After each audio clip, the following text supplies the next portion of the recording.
This episode will change your thoughts about agency loans forever. We're breaking down the surprising truth most investors overlook when considering agency loans versus non-agency loans.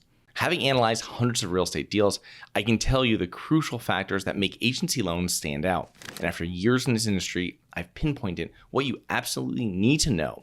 Welcome to Strategy Saturday. I'm Charles Carillo, and today we'll discuss the advantages and disadvantages of agency loans.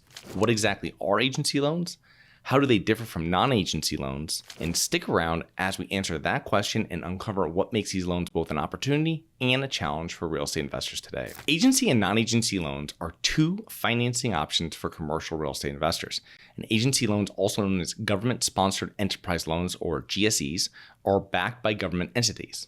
Private lenders offer non-agency loans. Each financing option has advantages and disadvantages. So first off, what is an agency real estate loan? Agency loans are loans guaranteed by government entities, and we're going to focus on Fannie Mae and Freddie Mac in this episode. Still, some other agencies that include the Federal Housing Administration, FHA, U.S. Department of Veteran Affairs, the VA, the U.S. Department of Agriculture, USDA, and the Small Business Administration, which is the SBA. And what is a non-agency loan? Non-agency loans are not backed by government and are offered by private lenders, including banks, credit unions, and non-bank financial lenders. Non-agency loans offer greater flexibility and accommodate a more extensive range of commercial real estate assets. Some of the main differences between agency and non-agency loans include loan guarantees. So agency loans are backed by government entities. And as mentioned previously, this adds an additional layer of security to agency lenders that private non-agency loans do not have. And this makes non-agency loans riskier for the lenders. Number two is borrower requirements. Agency loans have standardized loan guidelines and borrower requirements. This includes requirements for liquidity, so cash reserves, net worth, experience, and professional property management.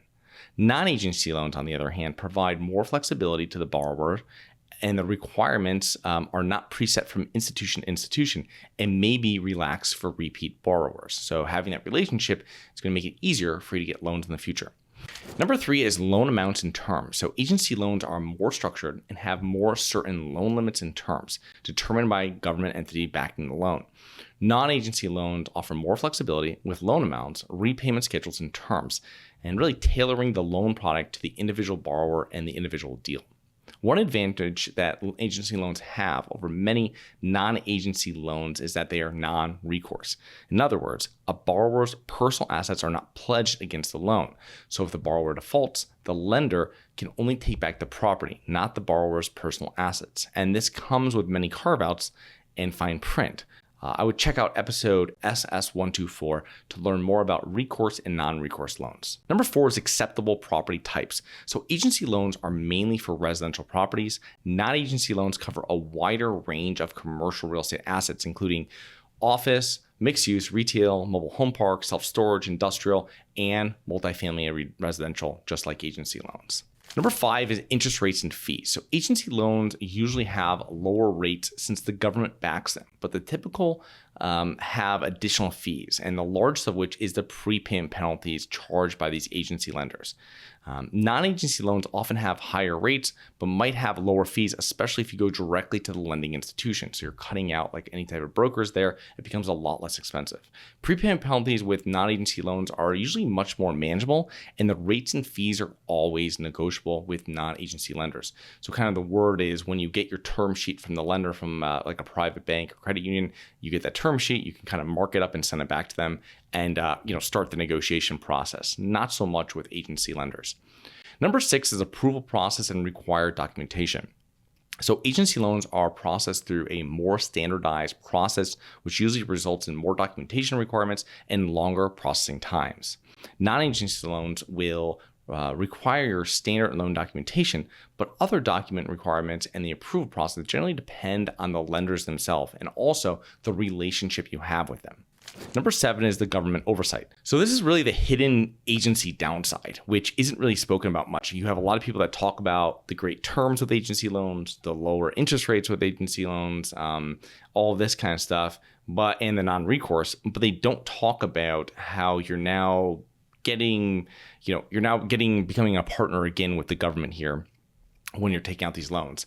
And when you're taking money from the government, you now have to play by their rules, which adds another level of regulation and complexity to your real estate investing business. And this comes in two primary forms. Number one is additional inspections. Agency lenders are notorious for regular, non-scheduled inspections, and during which investors are given a report outlining what issues they need to rectify. And you can buy a property with an agency loan, renovate it, and sell it with everyone getting paid and still being cited by an agency lender. Okay, because maybe you told them you were going to renovate 50 units, you renovated 25 of them, and then some buyer came along and purchased it, and they go, well, why didn't you renovate what you're going to say? You have to do exactly what you're saying, and it becomes you have this other partner in there, and they're not more of a lender, they're more of a partner. You know what I mean? When you're I've never had any type of private bank come into my property and be like, or contact me afterwards and say, how many units did you really renovate? What really happened there? So it's one more thing you have to be really knowledgeable about, making sure that whatever you tell them, you're gonna do 100%.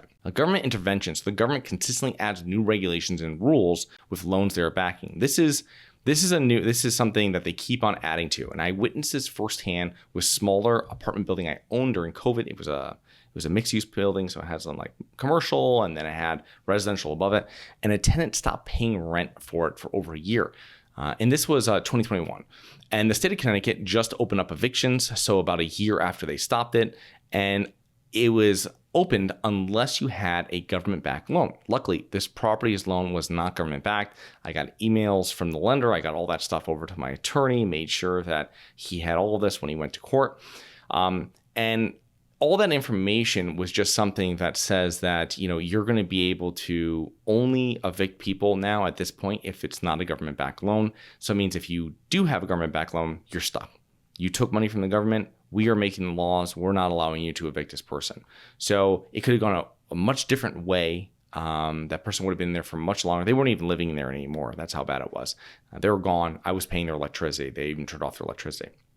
But the thing though is that I wouldn't be able to get them out if it was a government-backed loan. So you really have to understand what you're getting involved with when you start partnering with the government with these loans.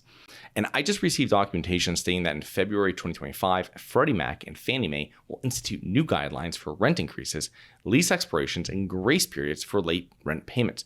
So this means that you have to follow their guidelines if you take money from them for rent increases, for lease expirations, and then they tell you how many days before you can start charging late rent. Now, find out when one tenant finds this out, and then the rest of your complex finds this out as well. I mean, it could be something where you just consistently get late rent payments at your property. And agency loans and non-agency loans have advantages and disadvantages. And I find agency loans better for permanent, long-term financing on newer, stabilized multifamily properties. And this minimizes inspection issues because your property is in good shape. Interest rate fluctuations because you're getting it for a long term, so it's great. You understand exactly what you're going to be paying in interest year one and year 8, whatever going forward. You'll know exactly throughout the whole term, so there won't be anything that changes. And large prepayment penalties is going to be the one downside to this. And this is something where typically what happens is that early prepayment penalty will come up if you're refinancing anytime but like the last 6 months before the term of the loan ends.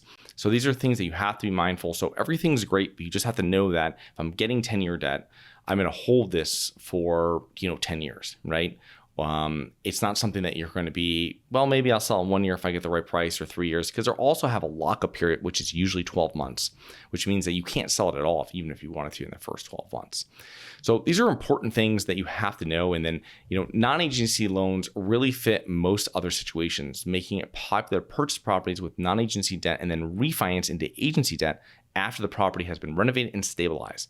And investors need to be fully aware of what agency lending actually means as investors and not just be swayed by lower interest rates and longer term loans, which we went through a very big increase in interest rates over the last couple of years. And it was something that now you have a lot of people getting agency debt that were going to get bridge loan before because they feel it's safer. But the thing though is that they might be paying 7 figures in prepayment penalty if they sell that property maybe 3 years down the road if they got 5-year debt. So they really have to be knowledgeable about what they're doing and making sure that their business plan really matches their debt.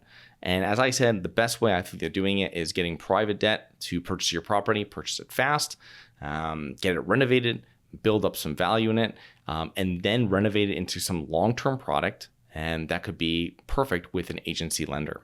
So I hope you enjoyed. Please remember to rate, review, subscribe. Submit comments and potential show topics at globalinvestorspodcast.com. If you're interested in actively investing in real estate, please check out our courses and mentoring programs at syndicationsuperstars.com. That is syndicationsuperstars.com. Look forward to 2 more episodes next week. See you then. Have you always wanted to invest in real estate but didn't have the time, didn't know where to find the deals, couldn't get the funding, and didn't want tenants calling you? Since 2006, I've been buying income-producing properties in great locations that provide us with consistent passive income while we wait for appreciation in the future and take advantage of tax laws while we're waiting. And unlike your financial advisor, we invest alongside our investors in every property we purchase. Check out investwithharborside.com. If you like the idea of investing in real estate, if you like the idea of passive income, partner with us at investwithharborside.com. That's investwithharborside.com. Nothing in this episode should be considered specific, personal, or professional advice. Any investment opportunities mentioned on this podcast are limited to accredited investors. Any investments will only be made with proper disclosure, subscription documentation, and are subject to all applicable laws. Please consult an appropriate tax, legal, real estate, financial, or business professional for individualized advice. Opinions of guests are their own. Information is not guaranteed. All investment strategies have the potential for profit or loss. The host is operating on behalf of Syndication Superstars, LLC exclusively.